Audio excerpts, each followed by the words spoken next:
All right, welcome everyone to tonight's class, Drawing Drapery Part 1, or I'm sorry, Drawing Fabric Part 1. We're going to be drawing fabric in graphite tonight, and then moving on to drawing fabric in pen and ink next week using Artist Loft graphite and Artist Loft illustration pens.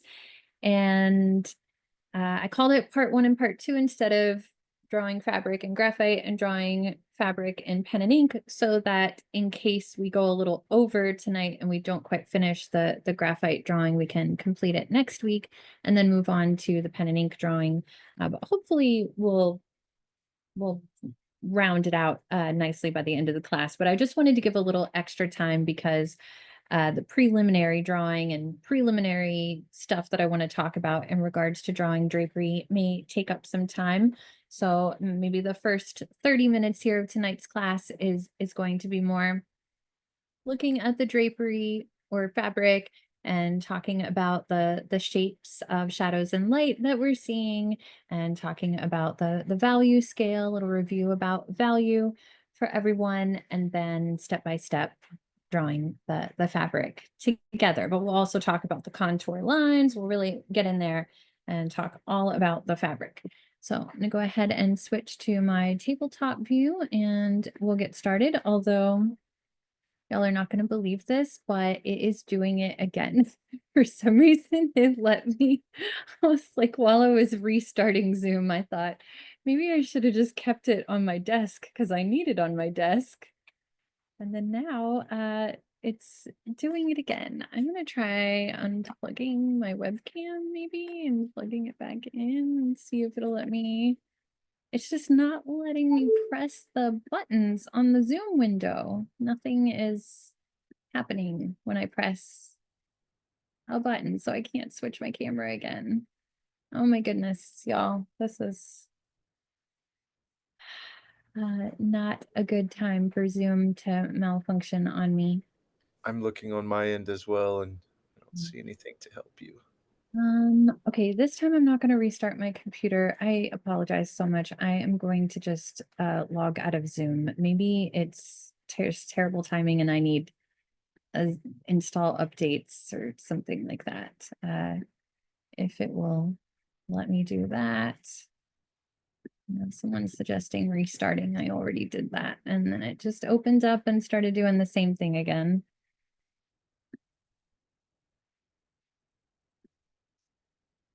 Okay. Let me close the window, and that is all it let me do. But I know y'all can probably still see me. Okay, I am so sorry. This is really frustrating. I am going to try again. It shouldn't be more than a couple of minutes, and I will try to come right back. Well,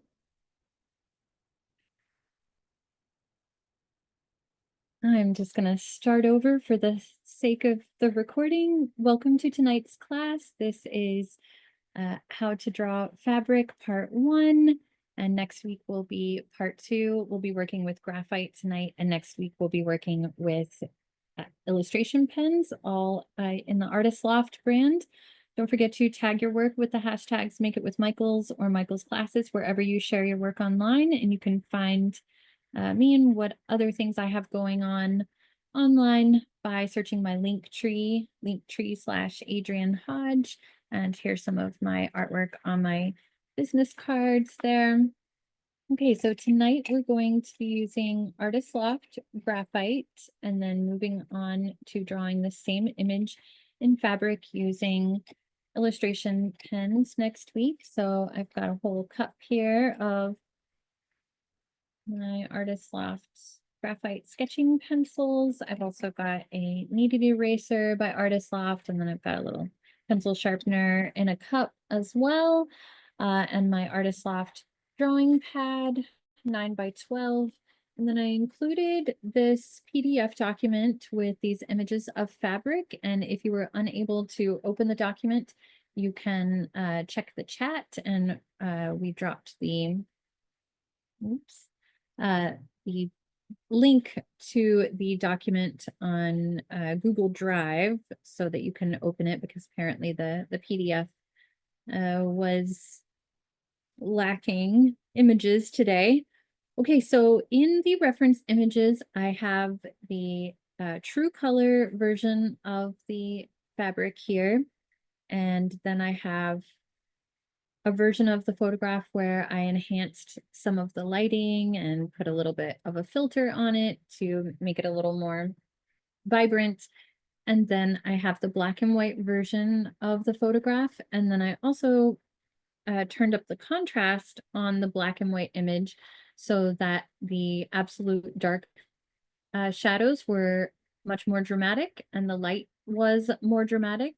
And then I inverted one of the black and white images so that all of the light is showing up dark and all of the dark is showing up light. So we're really going to use this image and this image at the very top and at the very bottom to get started here to see these first shapes that we're going to start with. And once we have that mapped out, I'm going to hold this up a little closer to my camera so you can see how I drew the elevational lines, the shift and the contour lines that are happening on that drapery, so we can get a sense of where the elevation is higher and lower, where there are recesses, concave areas, and convex areas.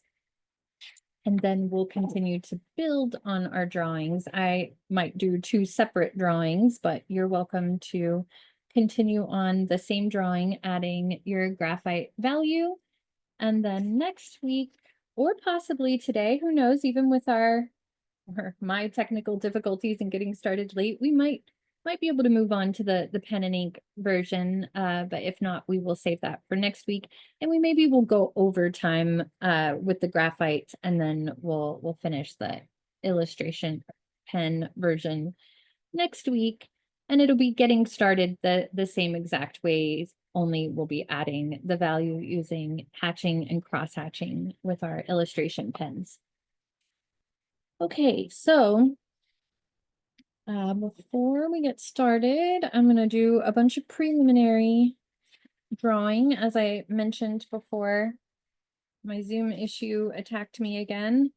So I'm going to get everybody nice and confident with the subject matter before we start to draw it in a more completed way. And I'm just going to take these pages out of my sketchbook so I can have them handy when I move on.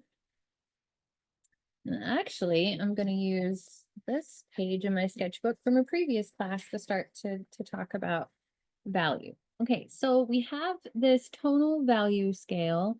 If you want to draw a long skinny rectangle to do a little practice like this, you can do that, or you can just watch me explain it here. This is from a recent class where we drew some very dramatic flowers using graphite, and we've got a lot of dramatic value happening in this fabric as well. So we definitely want to have a value of an absolute 10 represented. So that's where it goes to absolute black. And then the blank paper is going to be our absolute white. And so if you use a nice heavy B pencil, like I have an 8B here, and you use it on its side to get a nice, excuse me, tonal value to happen. So that's a smooth, continuous blending of value in the scale from dark to light. So we want our 10 value to be absolute black, no paper peeking through. And then we're going to let up on our pressure and start to blend that out into more of a mid-tone, and then maybe switch to a lighter pencil like a 4B or a 2B as you get into the middle of your dark values. And then when we get to our mid-tone here in the middle, that's when you want to switch to like an HB or maybe a 2B or one that has just a B on it. And that'll help you to get that mid-tone value the easiest. And then you'll switch to an H pencil or a 2H to get those lightest values to happen. And you want your lighter values, the lightest values, to be just like a baby's breath on the page. So really light pressure using the side of your pencil. And you don't have to have a perfect value scale here. We just want to have a basic understanding of how to go from dark to light with our graphite pencils. So now that we've talked about that, I want to get to these preliminary sketches. I might be rushing myself just a little bit here because of our late start, but feel free to interrupt me if I go too fast with any of this, although there will be a recording tomorrow, playback that you can check out if I do go a little fast. Okay, so I'm going to draw nice and big for some preliminary sketching here, and then I will start over again, and I'll have a nice little frame like this. But if you want to go ahead and jump to the frame, one more unofficial uh, supply list item was to have something to outline that is postcard size. And I'm gonna go a little bigger than postcard size tonight because I just want to be bigger on the Zoom screen. But if you have a postcard, that would be a good size. Or if you even have something smaller like a playing card, that would definitely give you less area to cover, but I think drawing something like this bigger actually makes it a little easier. So you don't want to go too small. But when you have that postcard or something about that size, maybe a piece of mail, piece of junk mail. The more I'm looking at this, I'm remembering that I maybe did use I couldn't find the exact same postcard I was using when I did it again. And so I used a piece of junk mail and it was the exact same postcard size that I needed. So if you're scrambling to find something postcard size, looking in the mail might be a good place. And then we're just going to trace that box for our nice little frame and just float it in the middle of the page. And that should look pretty nice. We're not going to worry about perfection here. And actually, since I'm going bigger, I think I will go ahead and use this traced one, but I still will likely draw this again. And I'm going to draw nice and dark for this preliminary sketching so that you can easily see all the lines that I'm drawing. But I want you to do the same thing that I'm doing with a nice light H pencil. So you can easily erase. And I want you to try to stay on the side of the pencil as much as possible so that you're not pressing into the paper. So if you can, if you're used to holding your pencil like this, straight up and down to the paper, try to hold it more at an angle to the side so that your lines stay on the surface of the paper and are easier to erase that way.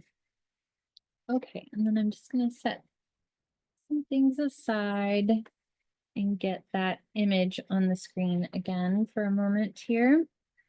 Okay, so I want to look at just the shapes of light first. We're going to focus on one thing at a time so we don't get overwhelmed. So first we're going to focus on the shapes of the shadows and the light, and then we're going to look at the elevation and start to do those elevational lines or contour lines.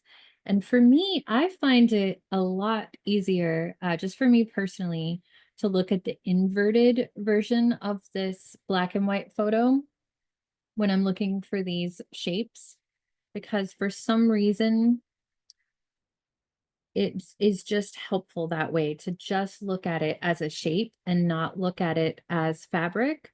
And fabric is honestly one of the hardest things to draw because we don't have a reference image in our mind. We don't have a stock reference image like we do for a lot of other subject matter, like trees, people, apples.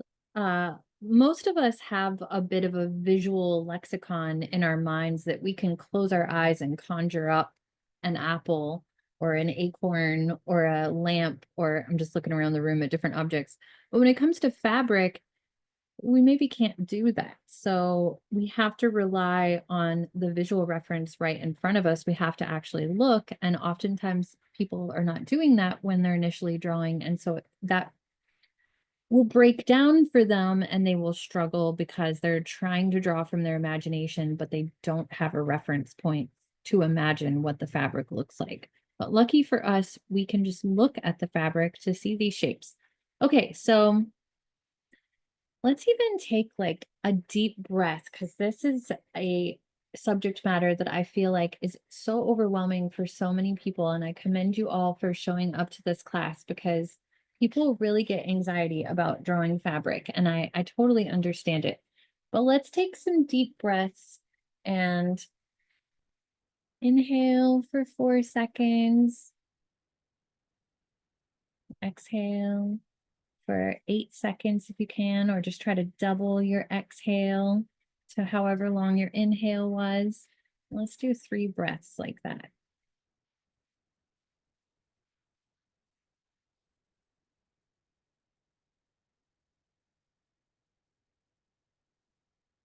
Okay.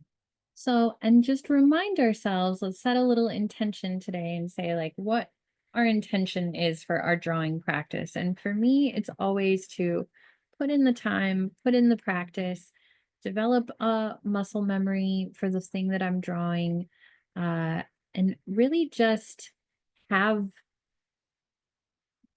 the muscle memory and the practice. That I try to make that the goal for every exercise that I do. Maybe y'all can put into the chat what your intentions for your drawing practice is and what your intention for drawing the fabric is today, if it's different than mine.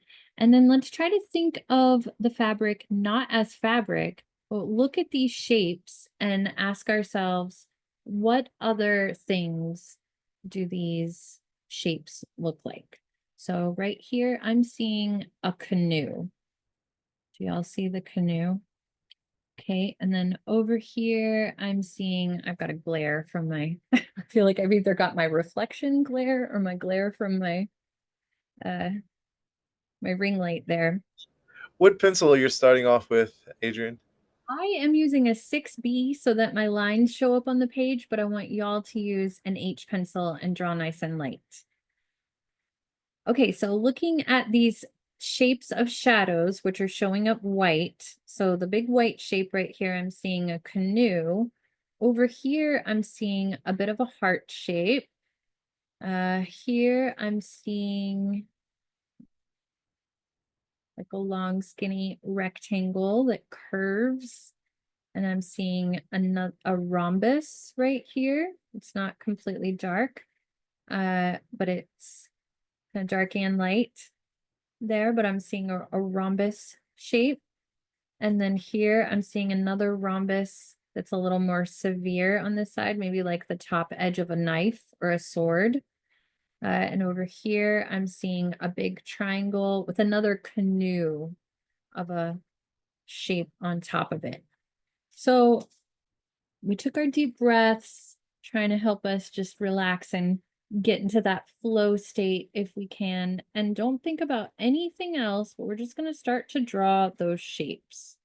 So first I see a canoe, not naming it as fabric, just drawing that canoe sticking out right there. And then I've got my rhombus shape. There's maybe another little sliver, like the top collar of a button-up shirt, something right there. And then another rhombus shape. And then we've got that shape that I feel like looks like the top of a knife blade or a sword. And if as we're doing this, you're noticing that your shapes are getting highly different than the shape that you're seeing in the photograph, try to correct it. And that is not because perfectionism is important or that we need it to be perfect, but it's more so that you will have an easier time as you're drawing. So if it gets just a little bit off in proportion, that's no big deal. You don't want to have to imagine what it looks like. So try to get these shapes to line up as much as the shapes that you're seeing. And right now, we're not going to worry about them being fabric-like or anything. We're just drawing those shapes that we're seeing. So like I'm drawing a triangle.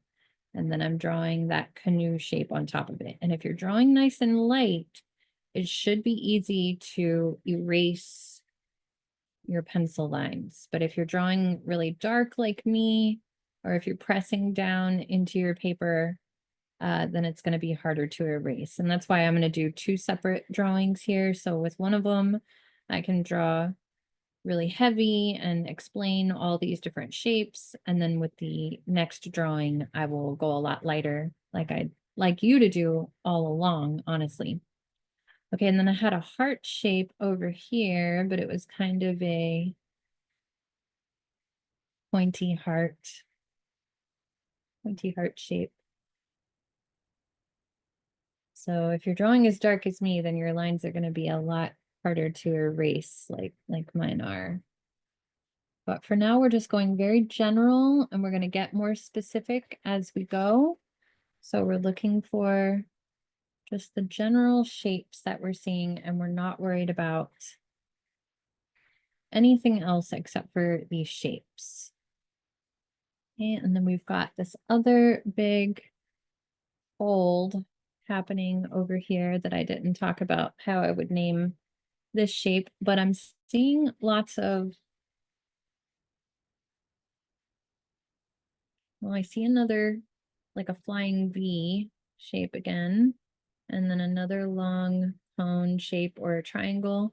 And cone shapes are definitely shapes that show up in fabric. And I'm going to sketch that off to the side in just a moment and explain that a little more as we get into the contours. But I just want us to focus on one thing at a time here. So just looking at the triangle, not even thinking about it as a cone yet, but just the long skinny triangle that I'm seeing stacked on top of each other. And then I'll also see a hexagon. I may be getting a little off proportionally there. So if I get off too much with these shapes, then it just might be confusing for me as I continue drawing. So that's the main reason that I want you to try to get as close to the way that you're seeing the shapes. And the way you can do that is notice like where in relationship to the canoe shape does this shape occur. Oh, I'm seeing some fun responses in the chat about what some of those shapes looked like. Something was part of a banana or a mermaid's tail. That's excellent. Yeah, so just try to look for unusual shapes. And I find that naming it as something else, like a noodle or a bean or whatever, for whatever reason that is, feels less intimidating than fabric. But I'm noticing the relationship of that shape to these other shapes here. And the fact that I want this line to come down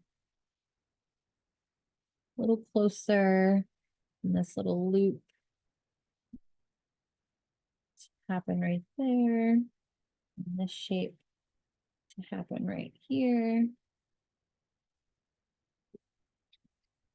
So just looking for something as closely aligned to the shapes that you're seeing in the photograph and lining up those shapes with each other in the same place. Okay. And then once we've got those shapes put in there in a very just basic way, just looking for those general flat two-dimensional shapes like the triangles and the hexagons and the rhombuses. Then I want to talk about some adjectives that we might use to describe fabric itself. And just since we're running a little short on time, I would love for y'all to drop some words in the chat that you would use to describe fabric, but I'm just going to write some of my favorite ones over here to the side as I wait for you to do that. Some that I hear students say a lot when I do this in an in-person class are flowy, soft, Michelle is saying colorful, Okay. Deb is saying rough and smooth. Some of the texture on this, because it is like a linen fabric, it does have a bit of a rough texture to it. But I would say for the most part, smooth would describe fabric. Billowing, oh, I love it. Cascading, folds, exactly. So billowing, that's a good one. Fluid, Aaron said it. That's the one I'm always hoping someone will say. Fluid, because it's so soft and fluid. Okay, so if as we then I want to look at these shapes that we just drew, because some of these shapes that we drew might be very contradictory to these words. Like some of these shapes might feel kind of sharp or jagged. And I often feel like there's another subject matter that people will start to draw drapery or fabric, myself included. And it's like, well, dang, it's starting to look like a pile of rocks. That's the that tends to be the shape or the texture that it can often take on. And so when that happens, I will tell students to come back to these words. Come back to these words: soft, flowy, smooth, billowing, fluid, and you want to try to make the value that we're going to add imitate those particular adjectives. So we want to keep our lines soft. We want to keep our lines smooth. Billowing, that's kind of a tricky one. How do we keep our lines billowing? You do your best to keep your lines billowing. That's where the contour line talk is going to come in. But fluid, keeping it fluid, keeping it flowing. Those are words that I feel like we can try to imitate with our lines. Okay, so let's now, hopefully you were drawing super light. I'm going to take the top layer of my graphite off with my eraser. And we're going to draw these shapes again, but now we're going to hopefully put them in a way that imitates these adjectives. And before we do that, I just want to talk about something that I learned from a YouTube art teacher, Alfonso Dunn. Is his name, and he has a book that's really helpful for drawing in pen and ink, especially. He's an amazing pen and ink artist. And I learned this device from watching one of his instructional videos on drapery, and that was that drapery often takes on a cone shape. So it will often feel like cones stacked on top of each other. And the shape of a cone it's three-dimensional, right? And so we have a vertical axis that radiates out like that, and a horizontal axis that is going to curve in whatever direction the fabric is curving, right? So that's the kind of anatomy that we want to look for if we want a bit of an anchor to anchor ourselves here. And some of these triangles are just automatically going to become cones whenever we start to notice their contour shifts and how the value is falling across. So the value is going to follow these shifts in the elevation or the contour lines, which we're about to draw on here. But we want to get even our initial lines of these shapes to also be soft, smooth, fluid, etc. So just want to keep in mind as we sketch these shapes again, because you maybe drew them kind of stiff. I know I did draw a couple of them, like that heart shape. It felt a little bit patched on. Okay, so we're just going to look at our photograph again and look at those shapes. And this time, just try to keep everything nice and soft. Maybe look for some additional shapes within the shapes. And being generous with yourself to erase as you go if you need to let go of any lines that are too soft, or sorry, that are too hard and jagged. We want everything on this to feel soft. And there is even a moment on the fabric, this one sharp fold right here, that I think is so tricky. And I really struggled with it. I even saved one of my drawings of the pen and ink version where this area got away from me. It's like, it feels like a fish. It looks like I drew a fish right there. It's not as soft as I wanted it to be. So I started over and I let my lines disappear right there. So if that's starting to happen with your graphite right now, if you just feel like no matter how many times I draw this line, it still looks too sharp and jagged and too much like something other than fabric, then just erase it and we'll let that part just be a little more incomplete. And then some other tips that I've come up with as I've been helping students draw fabric for many years is to uh, focus on one particular part of this drapery and don't necessarily worry about all of the drapery being complete. And we maybe will just run out of time as well, but you might get kind of sick of drawing the drapery too. To make it a little easier on yourself, pick one of these folds that's a focal point for you. So for me, I feel like it's this area right here where this particular little fold feels like a little napkin folded over right there. And then this fold folds over it. So I really wanted to concentrate my attention in that area and develop that as much as possible, and maybe let the rest of it be a little unfinished. So pick one spot where you're really going to focus most of your intention and like to even give it little names like the look at favorite regulars in the crowd. Like this is the cave of Barbara right here. This cave is the cave of Barbara. And then this is Joyce's fold. Like create a little map for yourself and give them names, or you can be a little sci-fi fantasy about it if you want to and call it like the Cave of Doom, something like that. But create a little map for yourself and really anchor yourself down to that one particular fold and that one particular recess where it goes back in space.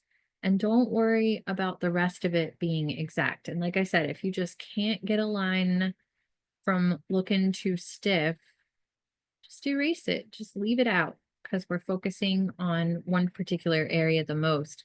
And the human eye is really amazing at ignoring information that is not relevant. I'm a bit of a self-taught student in neuroscience, and I just find it so fascinating how the physiology of optics work and how easy it is as an artist to manipulate a viewer and distract a viewer from looking somewhere I don't want them to look. Because all I have to do is be like, hey, look right here in my drawing by focusing all my attention right there. And then you're probably not going to look over here as much. Your attention is going to go right there where I told you to look. So our eyes can only focus on one thing at a time. That's why optical illusions work on us. And drawing is a bit of an optical illusion. That's why you shouldn't text when you're driving, etc. Okay, so we've got these lines in there. Hopefully they're nice and soft. We're looking for soft, fluid, smooth, billowing lines. Billowing's the tricky one, but it's still such a good word to describe the drapery. And then we're going to start to look at these contour lines or the elevational lines that are happening. And I'm aware of the time. That's why we've got 2 parts to this class. So now we're going to start to look at one of these other reference images. I've been mainly looking at the inverted light photo, or maybe you were looking at the black and white version or this high contrast black and white version to just start to see those initial shapes. Because yeah, it's really obvious. There's like a V shape right here, that knife edge shape, etc. Okay, so now we're gonna look at the other black and white version that's got more nuanced dark and light values represented, or the true to light photo, because then we can really see where the light's hitting it more directly and where the shadows are and where that shift in elevation is happening. And this is where the idea of the cone shape is going to come in, because we've basically got a series of cones stacked on top of each other. Like right here, there is a cone shape overlaid on this part. So what's happening is on the horizontal axis, it's curving out towards us, coming towards us. So we want some curved lines like that. And we're just going to do this all over the picture. We're just going to go around and start to look at what the elevation is doing. So here at the mouth of the Cave of Barbara, we've got a moment where a shift happens, and it's easy to go in autopilot like I just did and just start curving those lines willy-nilly. But if I look at it, I can see that it switches and it curves in this direction here. And then there's a bit of a flat part right here. And this is where you'd run the risk of making it look like a pile of rocks if you drew that flat area too flat and too jagged, but we want it to kind of curve a little bit and then maybe become more flat with our lines going the other direction on that axis. And honestly, if this is really confusing for you with the contour lines and you get a little lost, two things you can do. One, focus on the one specific area and just try to understand what the contours are doing in that particular area. Or just try to make it cone-like. Just try to look for these bulges. And if bulging it out in one direction looks kind of weird, try bulging the lines in the other direction, because that's what I'm doing right here. I'm like, that's not quite it. So I'm looking a little more closely. Other one where I slowed down. Okay, yeah, I've got a very subtle shift happening right here. And sometimes, yeah, it does. It curves down into this area. And there's a curve in this direction there. So it's a very nuanced shift in the elevation that happens, because sometimes there's a really subtle fold that starts to happen. And there's always going to be a line of an equator at certain parts where the curve is going to become a little more straight, and then it's going to curve out in another direction. And yeah, I see Rich telling someone to use an H pencil. If you're using a heavy pencil like me, then you're going to be running into the issues I'm having with erasing, where I can still see some of those other lines that I put in there. But if you're drawing nice and light with an H pencil, it should be easy to erase, and try to keep it on the side of the pencil so that that's not an issue. Okay, I'm going to keep focusing on this area right here, since that was the area I said I wanted to be my focal point. So there is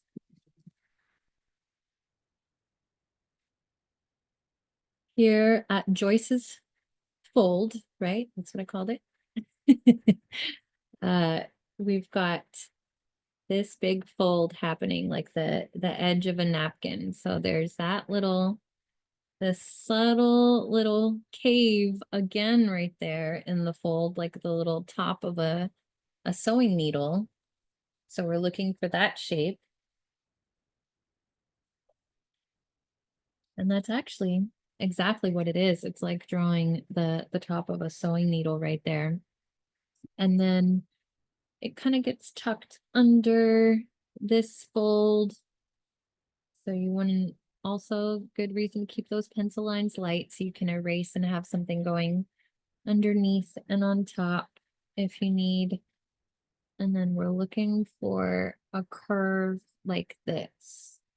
And this is not the first time we have done curves like this. I was teaching a class the other day where somebody was drawing a seashell, like a conch shell, and I busted out the YouTube recording from the Michaels class on drawing ears. And I said, so much of this conch shell looks like an ear. And we could say the same thing for this fabric. It's a lot like the inside of an ear. So if you're one of those people that is just very literal, and this idea of drawing these contour lines on the fabric is just too much for you, maybe go and check out the class on drawing ears, and that might be in that playlist that Rich shared with you, or you can just search drawing ears and my name and find that class more easily. But maybe having an actual, not that fabric isn't an actual thing, but something that's a little bit easier to identify, like an ear, maybe might help you with these contours because an ear has similar folds and flaps. I mean, that could be a fold in an ear right there. So it's worth noting that. And then look for these little cone shapes. Like right here, I'm seeing another cone. So maybe that shape as an anchor. And like I said, you're just trying to make it curve in and out in a way that is believable. So if it kind of gets away from you and doesn't feel like this particular fabric, but it looks like some fabric, then that might be enough to make you satisfied with this practice. And that's why I wanted to set intentions and say that my intention is to practice muscle memory and put the practice in on this subject matter. And so it's not so important how the product looks, but more about learning to draw fabric, which is a very tricky thing, learning to soften our lines and make them more fluid. But I'm just trying to round things out in places where it maybe feels more stiff. And there's nothing wrong with dramatizing things a little bit, making it more dramatic, making it curve more. And honestly, I think if I had done that more with this drawing, that maybe that wouldn't have turned into a fish. So I tried to be a lot softer and more fluid with my lines when I started over and did that again. And don't be afraid to let go, like I said, and start over again, because you're not starting over completely. You're starting over with the lesson that you learned from the previous drawing exercise. Okay, so this is the part that definitely can start to feel like something, something else. A giant fish if you're not careful. Okay, so I'm looking at the time. I want to do at least move on by 7 o'clock. So I'm gonna spend 4 more minutes outlining contours, and then I'm gonna move on to talking about the value and start over on a more final study page. So right here, it's very flat. And I can tell you I had draped this drapery over a stack of books. So I can tell this is where it was kind of folding over along the side of the books here. But we still want to try to look for the contours, even if they are a little more flat. And the stitching can really help you here because you can see the stitching. Let me see if I can zoom in on this. Yeah, here we go. That looks great on the zoom. This is why I used fabric like this, and sometimes using fabric that has a pattern on it can make it easier as well, because you can see how especially if it's a geometric pattern like stripes or plaid, then the plaid is going to appear curved in the direction of the contour lines. So that can be helpful, or you can look at the stitching on this fabric and see how the lines actually do appear curved in some places. So you're not even having to imagine what those contours are doing, because you can see them doing that. And then on the inside of the cave of Barbara, hopefully she's not getting annoyed with me calling it that every time. How do you like it, Barbara? Give me a thumbs up or thumbs down. Okay, cool. um, I was telling someone the other day about how I just love my regulars in these Michael's classes so much, and how some of y'all, I feel like, have never missed a class. Like, Barbara, I feel like you are always here. And I love it. And Joyce, you're another one. And if I could scroll through and just say all your names, I would, but running low on time. So anyway, when we're inside here, inside the cave of Barbara, we don't want to just shade it all super dark, even though in this dramatic version, it does go that dark.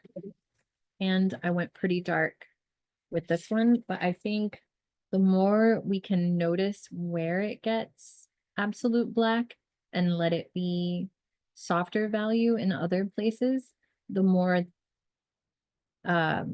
convincing that recess is going to be. And also we can look at the contours that are happening inside there, because we can see the stitching in the lighter, the image that's got lighter light. And so this is the last contoured area I'm going to focus on before I move on to the value. Oh my goodness. Now my iPad's freezing up on me. I have got the jinx today. That's what I read a book years ago that called it that, when technology is just glitching. You've got the jinx. Okay. Oh my goodness. What is going on? This is hilarious.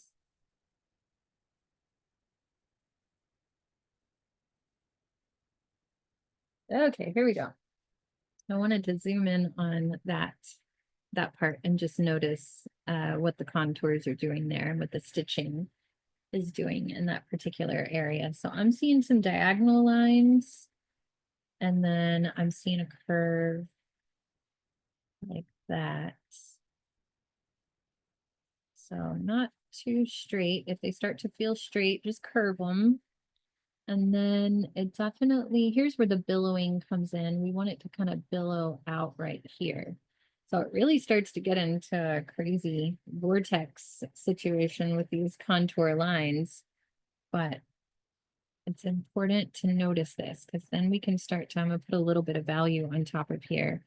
And so as we're putting our value on, we want our value to be nice and soft, using the side of that pencil as we go, but we're flowing our value in the same direction as these contour lines. And so that's how we're going to get all those shadows to follow these curves that we've outlined for ourselves.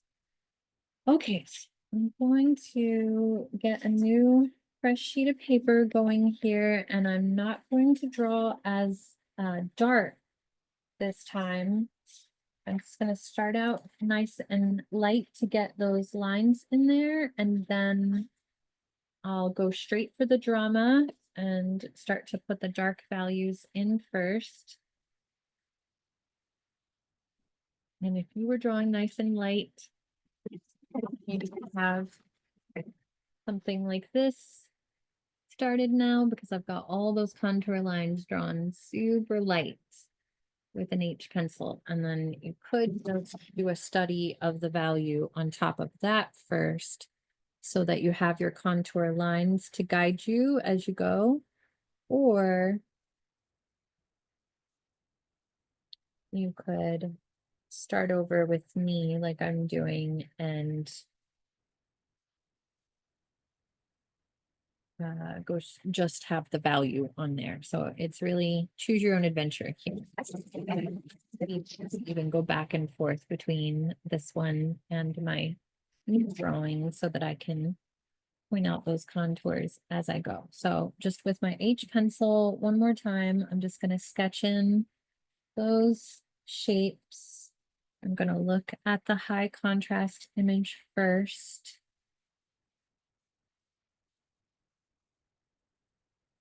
And now would be a good time if anybody has any questions or comments they want to share about this process, since you're probably not going to be able to see my lines as I get started here, but I'm just drawing those same shapes again, but it's worth doing it on screen so that you can see how light I'm going in case you were going really dark before.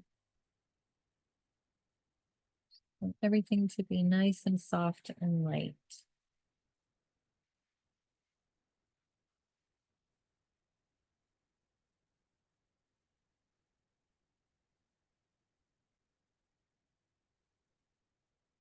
Rich, were there any comments or questions that I could answer? No questions yet.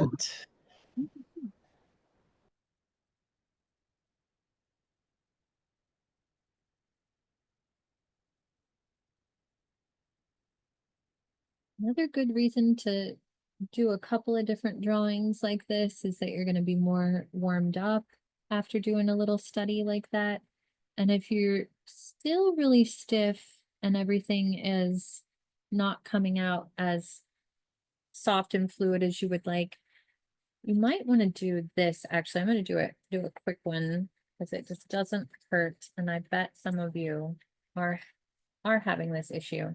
Let's do a blind contour. So a blind contour is where we are not going to look at our drawing paper or our drawing hand and just on a piece of scratch paper. So y'all are gonna have to trust me that I'm looking at the iPad that's over here on the side, and I'm gonna look at that high contrast image and just gonna draw all of those shapes like the canoe and the knife edge and the fold, that shadow under the fold. I'm just drawing all of those shapes without looking at my paper, trying to keep it one continuous line.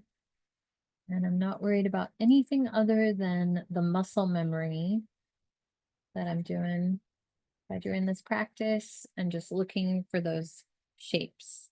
And so hopefully if you do that a few times, that'll get you nice and loosened up.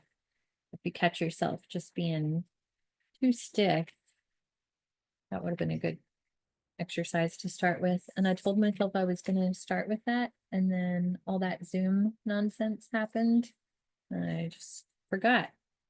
I need to start writing my agenda on a post-it like I used to do. So I don't forget stuff like that. But that's a good exercise to do at any point in your practice. And I do that all the time. That is not just something that I tell students to do, but never do myself. If I catch myself just being in my head or being too stiff, just a quick blind contour to loosen up and get me looking again and not drawing from my imagination. Also with these shapes up here, I'm really keeping them soft. Like I'm making them even more softer versions than how they look. So exaggerating the curve to every shape that I'm seeing up here so I don't run the risk of making that look like a fish again or like a sharp rock. Because it really wants to be a rock if you let it. So Brittany has a question. She's asking, do you usually use B pencils when drawing? I had an artist friend who only uses H, 2H, and 3H. What's the difference? What I'm doing oftentimes in practice, I will only use H pencils. They don't need to add any dark value, so I'll just use the H pencils to get my preliminary lines on there and then paint over them. But if we're doing a graphite study like this with lots of dark value, you can't get to 10. You can't get to that absolute black with an H pencil. So you need a B pencil if you're trying to get dark values to happen with graphite. But next week when we do the pen and ink version of this, then an H pencil would be fine to just get those preliminary lines in there. And the class on graphite for beginners talks all about the differences between the H and the B pencils if you're wanting more of an explanation about those. That's in that playlist that Rich likely shared earlier in the class, or you can search for those keywords if you're watching later on YouTube and want that same, look up that same class. Okay, so I have all my preliminary lines sketched in there. So now I'm going to go back to those heavier B pencils and I'm just going to sharpen that 8. No, it's the 6B. I want my 8B again. I'm going to go straight for the darkest values and keeping in mind those contour shifts as I go. So I'm just going to look for the absolute darkest moments in the drapery and focus my attention there. So that is right here at the edge of this fun fold.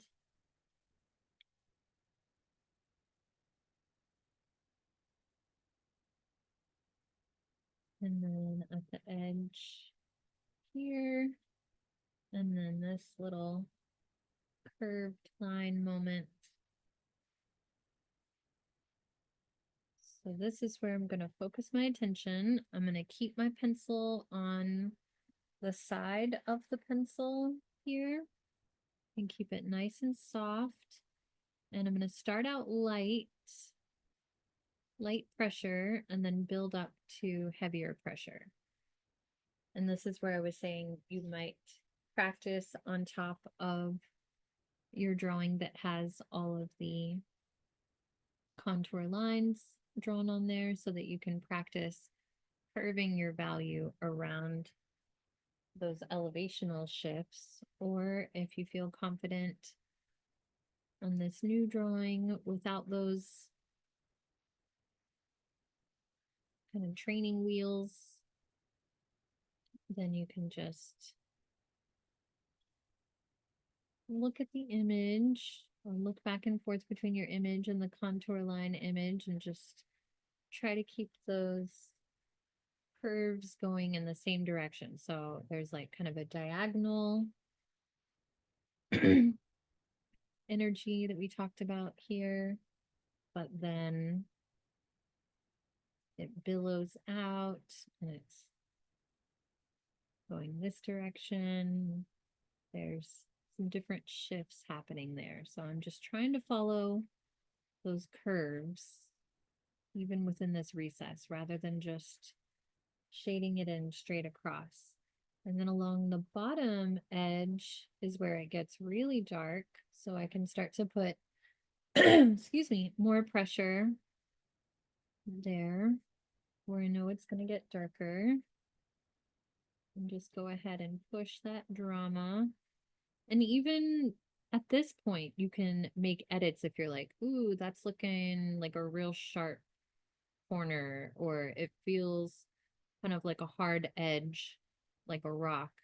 Then just try to curve those lines and think about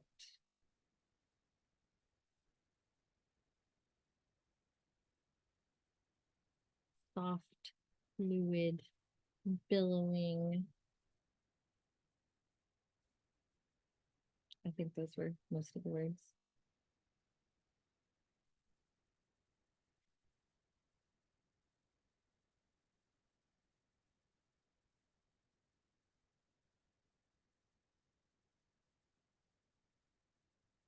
Okay, and then here along this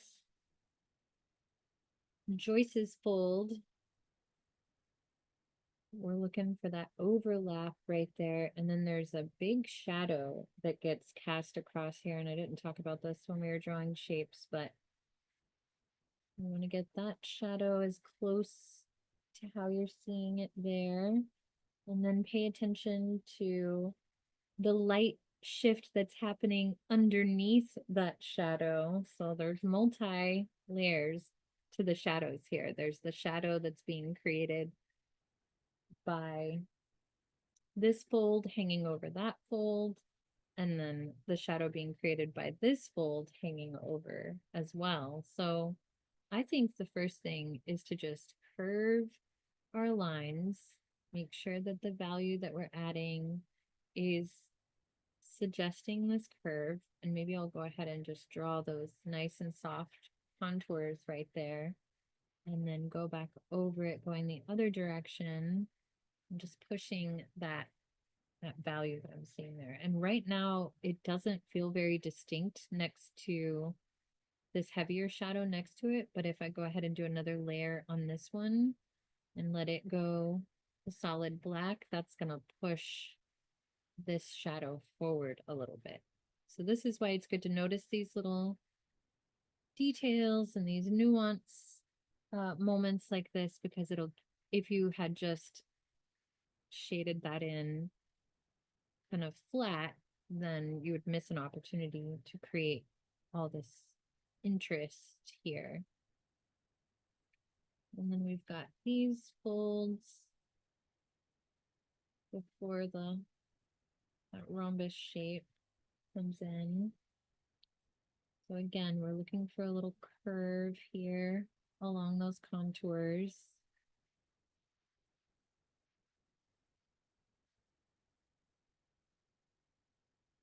And again, here we're looking for a curve. I find it really helpful to draw those contour lines first, although I didn't mean to draw them that dark, so I'm going to erase them out a little bit. Also, your kneaded eraser can be really helpful here if you do go a little too dark. Like, let's say you want to just go ahead and shade this in all kind of solid like here, or maybe you already did. Maybe you got a little carried away and just went kind of in one direction with your lines. Then you can use your kneaded eraser to think about what the light is doing. So I'm taking that kneaded eraser and twisting it around until I get it to a nice little point so that I can draw with it. And now I could erase it out, keeping in mind those contour shifts. So I'm erasing in the direction of those those contour lines so that I can go back in and soften and create those edges the way I want them to if the value got a little too dark. Okay.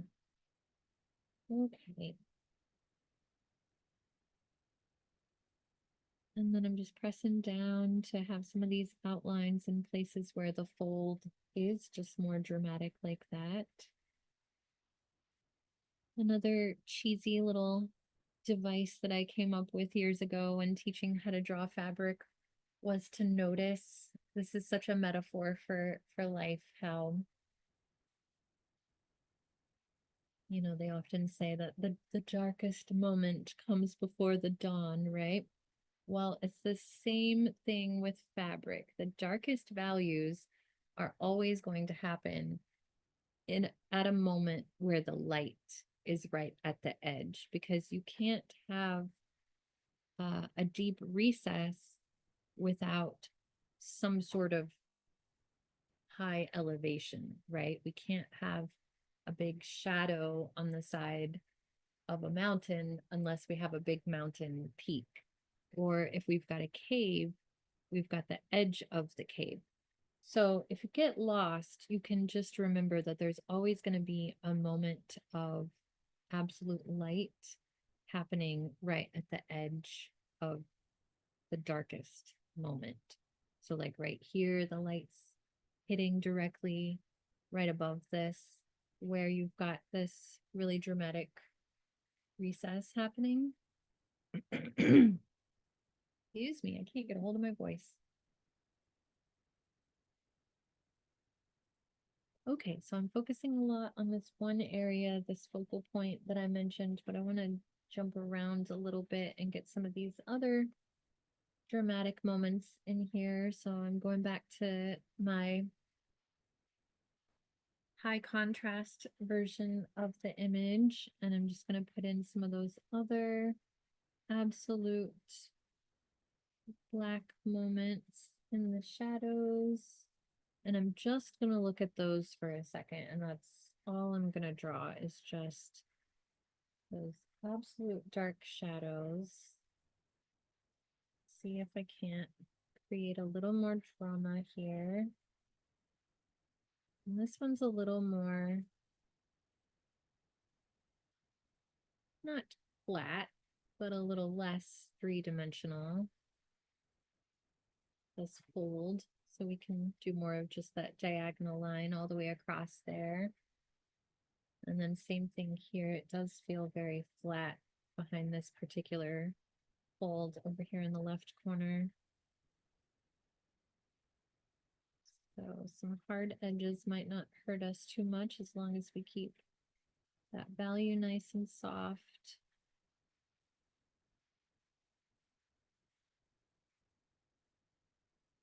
And now we're starting to create some areas of interest in other places than our main focal point here. Oh, but we did have that one big shadow, and it was a little flat across the fabric here where this shadow is falling. So I think diagonal lines can help right there, but leave that needle head moment alone there because we want to make sure that we make that just a little bit lighter than this crease at the top of the fold. And then once we have those darkest values in there, we can start to look for some of those lighter values. So this is a good time to switch pencils to a lighter B pencil, like a 4B or maybe a 2B if you want to start out really light and then build up to darker. I'm going to try to curve my value with those contours, make it nice and soft. Across those different shapes up there.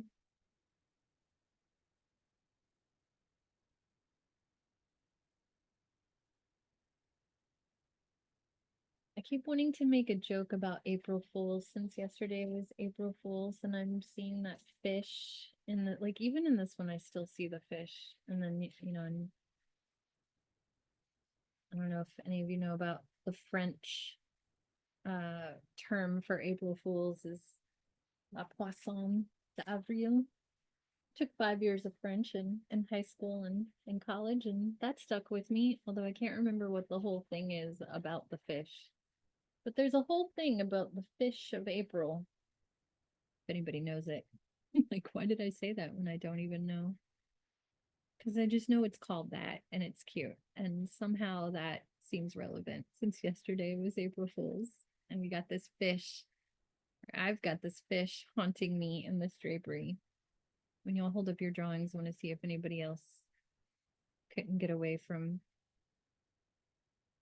this visual of a fish. I swear there was not a fish underneath this fabric when I photographed it. Because maybe there was.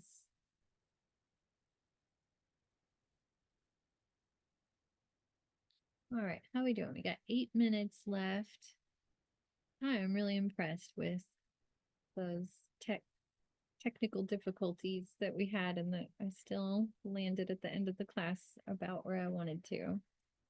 So next week we can pick up with this and I'll review all of these things that we talked about tonight, and we'll get started again with our H pencil to draw those initial lines that we started with here. And then we'll talk about the pen and ink shading techniques of hatching and cross hatching. We'll do some practice sketching like that, and then we'll go back in and do another drawing where we add darker and lighter pressure, building up our pen and ink values in the places where it's the darkest. And it should go faster than you might think because there's a lot of light in this image. And if we're only having to draw with the pens in the value where the darkest shadows are and the medium shadows, then it should come together nicely. Okay, there's a little moment over here. If you're on this same little edge of the fabric where the light kind of hits it right at the edge. So that's another good moment that you could go ahead and do some light shading with your, I've got a 4B pencil. And then once you get that shadow on there looking the way you want it to, you could just take your kneaded eraser and erase out that little edge. And maybe put it back in with an H pencil so that it's nice and soft right there. So with my H pencil, I can do those lightest values. And that might be a good idea on moments like this right here, where we want that little moment of light inside of that darker shadow. So if it just got too dark anywhere, as long as you're keeping it nice and soft on the surface of the paper, you should be able to erase that back out and then put it back in and blend it out a little more intentionally. And I'm just going around and just following those contours that we outlined and adding my shadows nice and soft. I definitely think graphite or charcoal are easier materials to start out with fabric because it's just easier to get this soft tonality to happen. But when we do this next week in the pen and ink, we have to be even more intentional with our lines to keep it from looking too sharp and jagged. So just heads up about that. Definitely a little trickier with the pen and ink. And because we can't erase, we can erase out with our graphite here. So my biggest advice, if you're not too far with this and you're going to be working on it more on your own after our time together ends in just a moment, is to let go of any part of the drawing that is looking too stiff. Just take your eraser and just erase that part out and maybe try to put some of it back in nice and soft. But if it just keeps looking sharp and jagged or rough or hard or like a pile of rocks, because a pile of rocks really is, it's the same sorts of shapes, same sorts of shadows, but the texture is different. So it's a little more rough and jagged, where the fabric is going to be more soft and billowy. So like just now I put that one fold in there and it was like, it was just looking a little too much like a, I don't know, like it wasn't connected to the fabric. So I erased it out and then now I'm trying to just focus on some other areas near it and see if I can redirect attention elsewhere. Maybe just take a break from that area for a while. That's another good tip. It's just go somewhere else, build your confidence up in another place of the drawing where you are creating a convincing texture that feels like fabric, and then come back to that area where you might be struggling and try it again. Or you can draw those contour lines in there and see about focusing on those might help resolve it. It's like right here in my contour line drawing, I can see there's like this boomerang shape, and it so was really focusing on that curve of the contours, and that started to make that fold come across a little more when I focused on it in that way. All right. Got just a couple minutes left here of my camera. I'm going to switch to my more completed one there. And my camera is working no problem now. So I'd love to see some of y'all's drawings if you'd like to hold them up and we can spotlight you.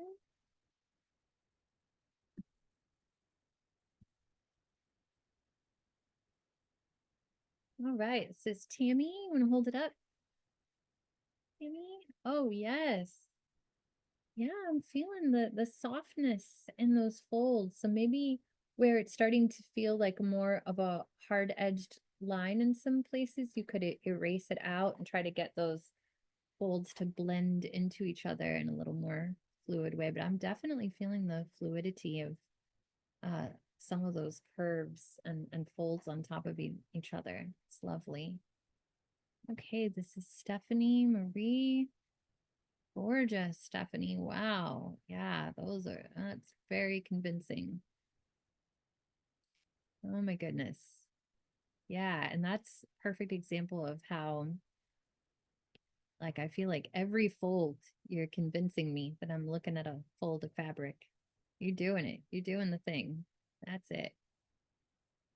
Oh, Diana. Oh my goodness, Diana. She's really looking at that stitching of that linen, and yes, erasing out in a very just zoomed in, and that's nice and big too, so you can really explore those subtle nuances. Oh my God, that's gorgeous, Diana. You're gonna have to send me an email with that one too. Holy, holy moly. Juan, there you are. So nice to see you. That is amazing, sir. Oh my gosh. I love how you always bring some sort of gothic style into things like this. That is just phenomenal, the way you are shifting those contours and how it just feels like so fluid. It feels almost like water is dripping. What more can I say about that? That is, I was like, how are we going to follow Diana? And then we follow with that. That's amazing. Just gorgeous. Okay, this is Indices. Um, Beautiful as well. Yeah, I'm really feeling that curve along that focal point recess that we were looking at. Yeah, those contours are again really convincing. You're showing me those curves and folds around that dark shadow. All right. And this is Deb. Oh, that's beautiful as well. Holy crap, y'all. I am so impressed. Just, I don't even know what to say anymore. I'm so impressed, Deb. That's gorgeous. Just gorgeous. And this is Barbara. All right. Yeah, building it up nice and soft. And oh, I'm just really feeling like it feels cushiony. Like you definitely took my advice about just exaggerating those curves if you need to. It feels like a pile of pillows. And that's what we want, right? We want it to be soft and curved and billowy. You're doing it. Just keep going. I love it. All right. What a great class. Y'all just make my day every time we do this. All right. Next week we'll do it again with the same reference images, and this time or next time we'll do it with pen and ink, but same idea. So looking forward to it. And then we'll have a 2-week break in April and then come back at the end of April and do a first part of a class on little flower study in gouache. And we're going to do some tracing with that one because I want to just leapfrog a little bit to the painting and not worry so much about the drawing with that one at the end of April. So All right. See you all next week, hopefully. Thank you, Rich. And yeah, see you next time. Good night.